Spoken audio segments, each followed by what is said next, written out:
Good afternoon, friends. Today I'd like to read Our Tree Named Steve. Have you ever named a tree? We had a tree that we called the big bonsai tree, but we didn't really give it a name like we give a dog a name, or speaking of whimpering dogs. So, after you hear the story, maybe you'll understand why they named the tree Steve, and how you can become attached to a tree. Our Tree Named Steve.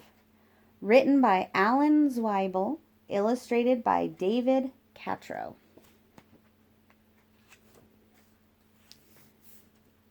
Published by Scholastic Inc. Dear kids, a long time ago, when you were little, Mom and I took you to where we wanted to build a house for us to live in. But in order to build there, men had to come and clear the land. So this is a letter written to these children. Sorry. Hi.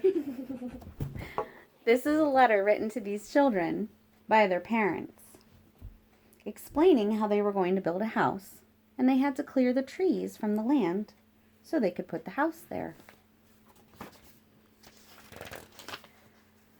I remember there was one tree, however, that the three of you couldn't stop staring at.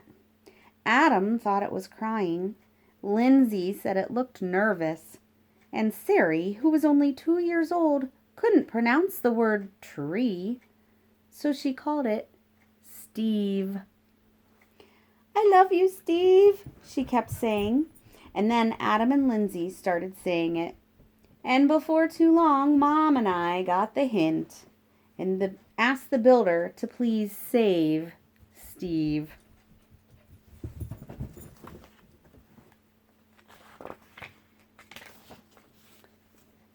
The day we moved in, Steve was there to greet us.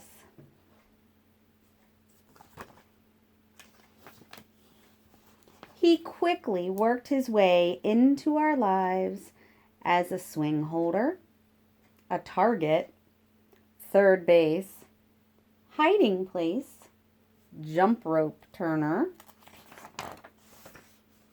and whenever our dryer broke down, he held our underwear with pride.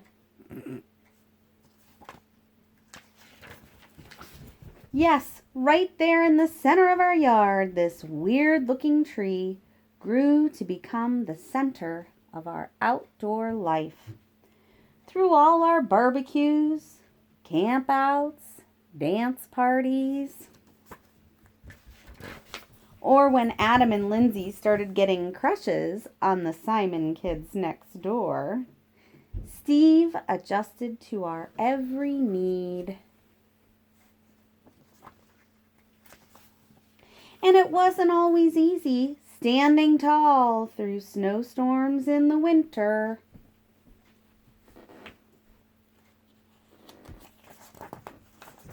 Or when Uncle Chester napped in the hammock, couldn't possibly have been fun. Not to mention the time the sewer overflowed and Steve sucked up all the smelly water before it drowned Kirby. Kirby.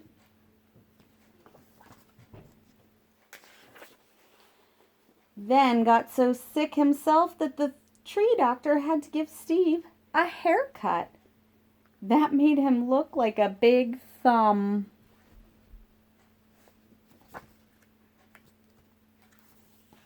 Through the years, Mom and I have tried to show you, in a world filled with strangers, the peace that comes with having things you can count on, and a safe place to return to after a hard day or a long trip.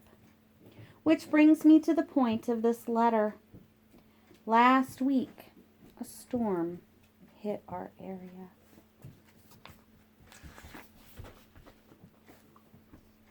And though we spared Steve's life a long time ago, this time we couldn't save him. Are we sad? Sure we are. But even in his final moments, when he could have fallen on our house, Sary's swings, Kirby's house, or Mom's garden, Steve performed his last trick and protected all of us to the very end. And friends like this are hard to find. So when you come home from Grandma's next week, Steve will not be able to greet you as he's done in the past. I'm sorry.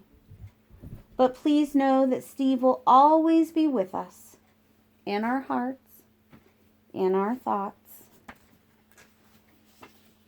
and in a different tree at the other end of our yard. See you next week. Love, Mom and Dad. So they have a whole bunch of trees from the seeds left by Steve. Do you have a special tree at your house? Maybe if you live out in the country, you have lots of trees. If you don't live in the country, you might not have as many trees, but I bet there's one special tree in your yard. Try to go outside and find your special tree.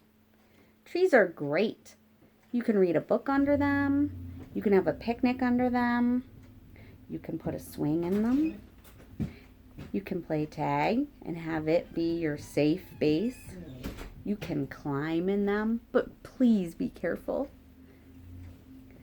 Have fun enjoying your special tree.